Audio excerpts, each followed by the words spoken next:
Zilla's playing with all the keys that we got here. 6 keys, and they all have different UltraMotive lanyards, all attached to each one. I don't have one for the Audi one right here, but even Lance got he got the little jet tag on his. This is freaking something I thought I'd never see.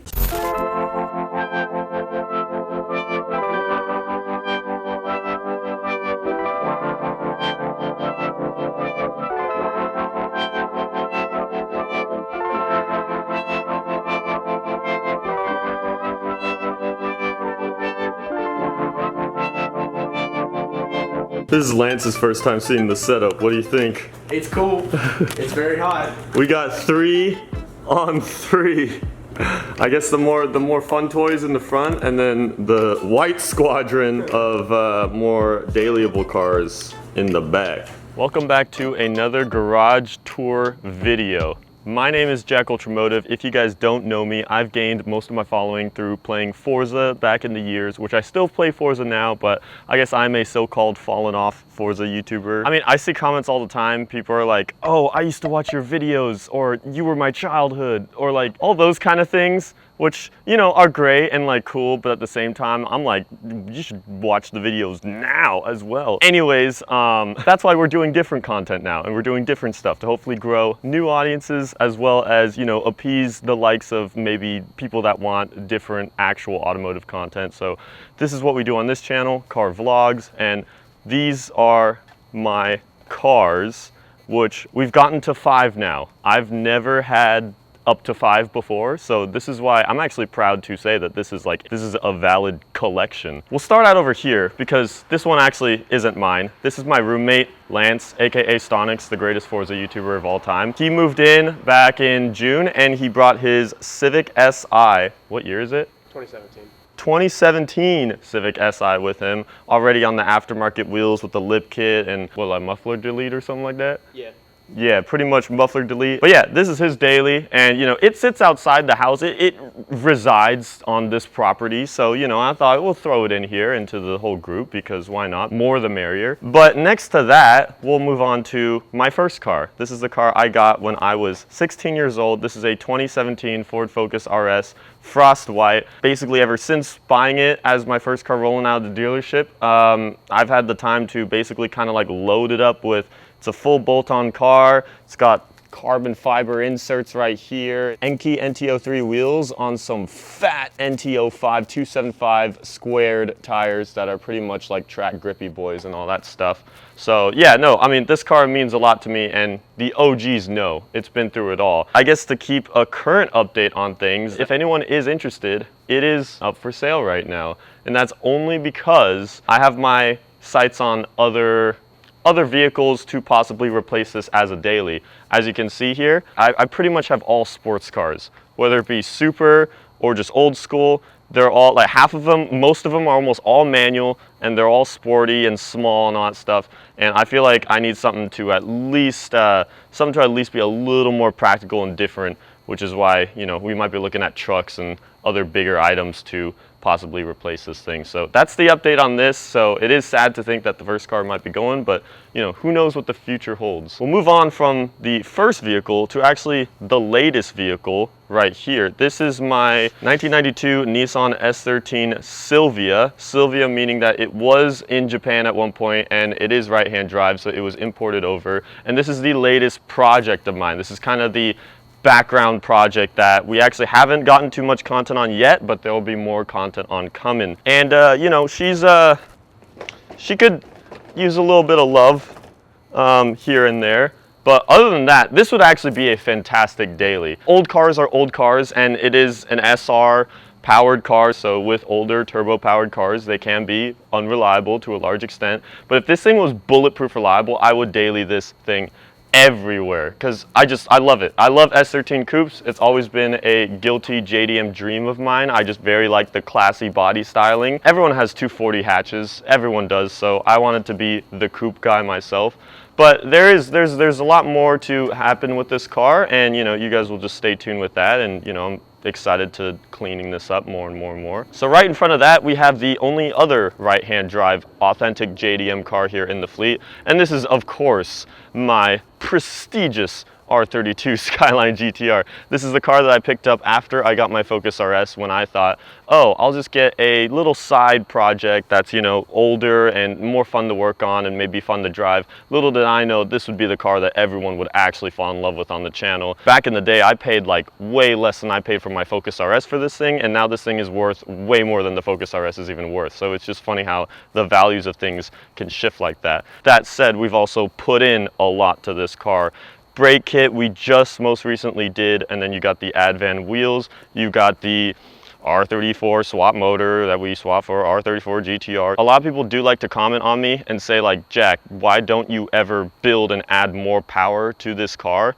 And because we swapped this engine and it was so low miles, and the R34 RB block is the strongest block, we pretty much set ourselves up for the most reliable setup that you could possibly get while still having an RB26 in this car. Now, to build it up and to get bigger turbos or to build up the motor and all that stuff is literally purposely destroying the reliability that we gave ourselves with this car, because that is just, I mean, you can argue that you could do more power responsibly, and I'm sure you can to a certain extent, but no matter what, when you add more and more power like that, it leads to more and more problems. That is factually how things work on this car. And I've just, the fact that, you know, this car has always been running ever since is just something in itself that you could show. I mean, you got all the other guys on the internet that have crazy builds, but are their cars always running? I don't think so. This car has always been running ever since we got this motor in here, and that is why, because you keep it reliable, and it's still not slow. It makes freaking 350 wheel, and that's still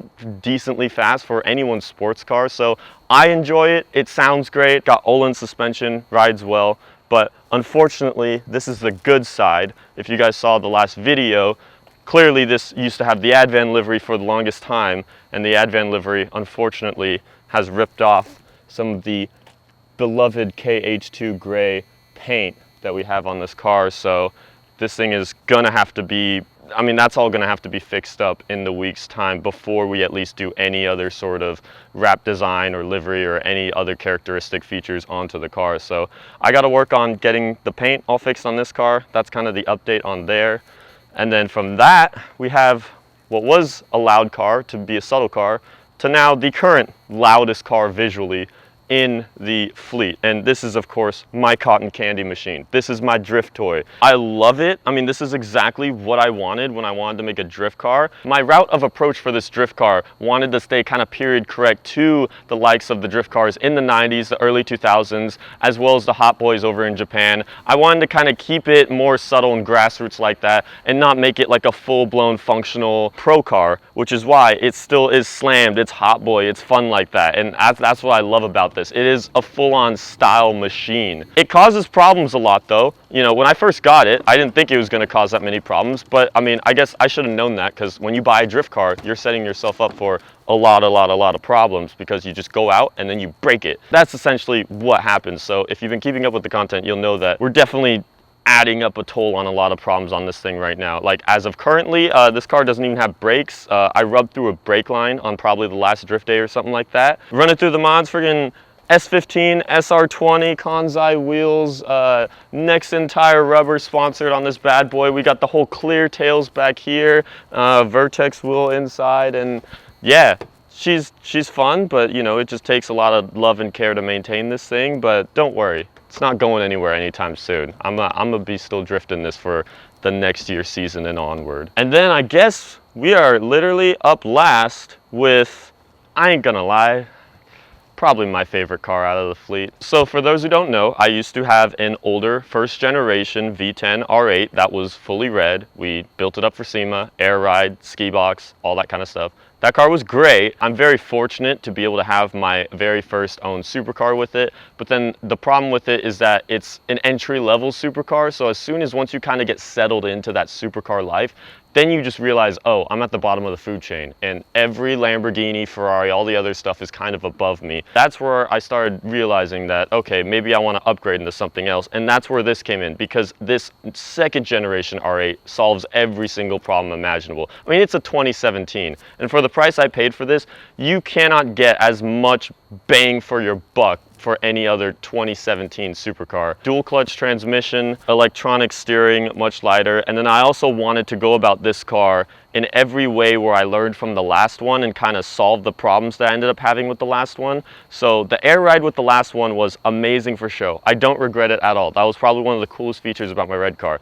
But it did affect its ride quality in subtle ways, and that's why with this car we decided to keep it static. We're on H&R lowering springs. We also don't have a roof box for this car, because the last car's roof box was another thing. Great for show and cool for road trips and luggage packing, but it also limits your speed and you feel very scared if you're gonna go above 90 miles an hour. I also always like truly wanted an R8 in white, or specifically in off-white, this Suzuka gray that it is. So I also got to solve that there. So it was fun kind of going in and redoing your R8 experience kind of the right way that you always intended on doing, and that's exactly what we've done with this car. And it's just, I love it because every time it's super reliable. Every time I take it out, it's super nice, and I just know that if I hop in it, I'm gonna have a great night, and it's gonna provide a very, very quality, fun experience. And I think, you know, I value reliability out of a lot of things. I think everyone should value reliability, because you buy a car to have fun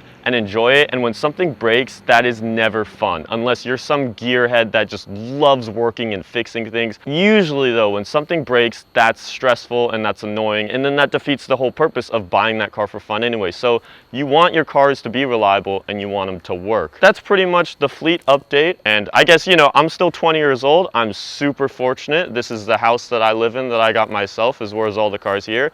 And I would say, if I were to, I guess, give any advice onward out there for all of this that I have, is just, I wake up every day and I feel like I at least got to do something productive and make something out of each day. You got to wake up with a very productive mindset, a very motivated mindset, and you just got to keep on grinding and working towards something. Or even if it's not towards something, yeah, just feel like you can at least be productive all the time, because laziness won't get you anywhere.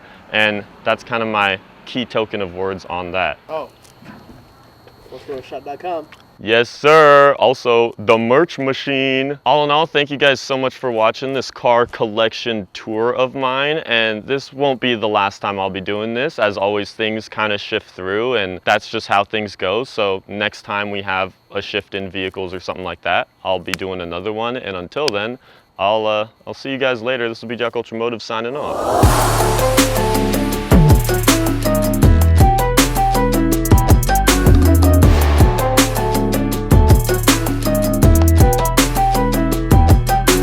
This is behind the scenes on how we take the thumbnail shot. You gotta bust out the ladder for this one, otherwise you can't see any of the cars in the back.